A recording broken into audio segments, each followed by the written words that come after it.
It was his first time flying first class, and he happened to be seated next to a CEO. The CEO noticed his plain clothing and somewhat awkward movements, clearly indicating he wasn't a regular first-class passenger. Even when the flight attendant came to take orders, she skipped him alone. He awkwardly spoke up, saying he hadn't ordered yet. The flight attendant turned back and replied politely but coldly, "Since you upgraded with points, meals and drinks are not provided." Then the CEO next to him spoke up and asked the flight attendant to add one more portion. Fake, who immediately realized that portion was ordered for him by the CEO beside him. He quickly thanked the CEO. He heard the other call him Mr. Cheng. Cheng Hao was somewhat surprised. He asked Fei Ke how he knew his name. Fei Ke explained that he had accidentally seen it during boarding. The conversation should have ended there, but Cheng Hao noticed the finance book in Fei Ke's hand. After some conversation, they realized they were both in the same industry. Fei Ke's humility and unique insights into the industry greatly increased Cheng Hao's favorable impression of him, so they added each other on WeChat. After getting off the plane, Fei Ke did not frequently bother Cheng Hao, only chatting occasionally, until one day when Cheng Hao was relaxing at a bar, he suddenly received a message from Fei Ke. Fei Ke encountered an industry problem and wanted to ask for his advice. Under the influence of alcohol, Cheng Hao impulsively invited him to the bar for a detailed discussion.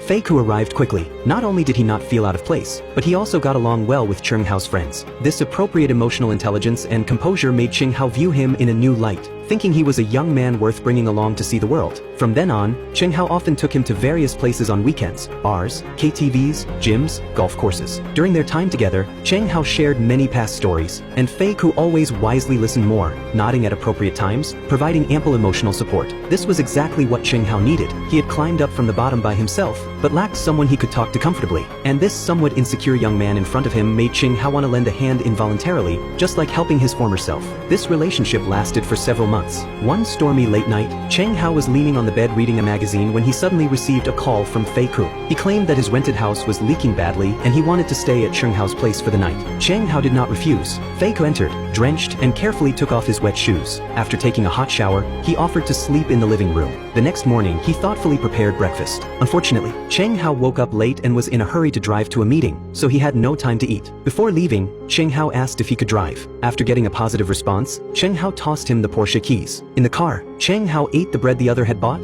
looking satisfied. After dropping him off at the company, he sat in the driver's seat, put on sunglasses, and took a selfie with his phone, posing like a successful person. From then on, Cheng Hao proactively let him live in his home for free, and he did not propose moving out. Here, he took on the role of a butler, tidying up, sending clothes for laundry, cleaning rooms, cleaning the cat litter, and even taking care of a drunk Cheng Hao. Until one day, under the pretext of meeting a fund vice president, he borrowed a suit from Cheng Hao, and Cheng Hao even carefully picked out a pair of his own expensive leather shoes for him. During their conversation, Fei Ke noticed the stock chart on the computer screen. Cheng Hao told him that the real good stuff is hidden in these chart lines. Fei Ke wanted to know more, but Cheng Hao only revealed a bit, then stopped the conversation citing non-compliance. He could reach the position of fund vice president, so he was naturally not a naive person. But what Cheng Hao didn't expect was that Fei Ke was not going to meet any president, but was impersonating his identity to attend a charity gala. There, he set his sights on Chen Jiejia, the daughter of a mine owner. After the two started dating, Fei Ke's visits to Cheng Hao's home gradually decreased. He sometimes said he was working overtime and staying at a hotel or staying at a colleague's place. Until one day, Fei Ke almost got exposed. The suit he had worn was held by Cheng Hao,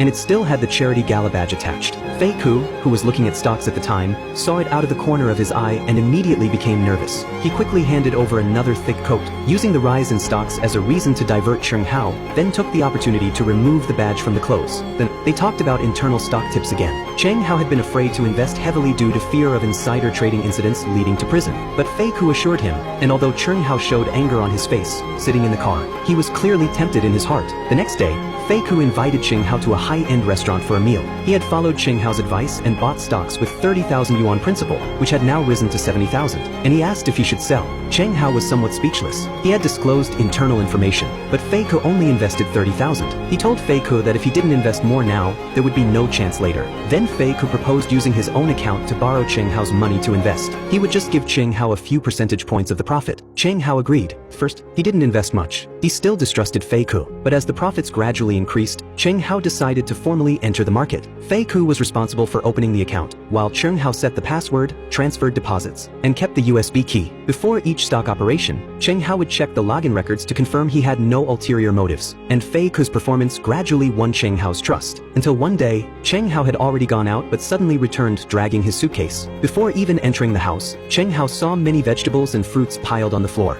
Faced with the inquiry, Fei Ku explained that he bought more to have on hand, not knowing when Cheng Hao would return. Upon learning that Cheng Hao was leaving the next day, Fei Ku became somewhat flustered. He cautiously asked if Cheng Hao could take the high-speed rail instead today. At this point, Cheng Hao's gaze had shifted to the family photo on the TV cabinet, and he felt a sense of offended discomfort. Cheng Hao deliberately questioned what that was on the table.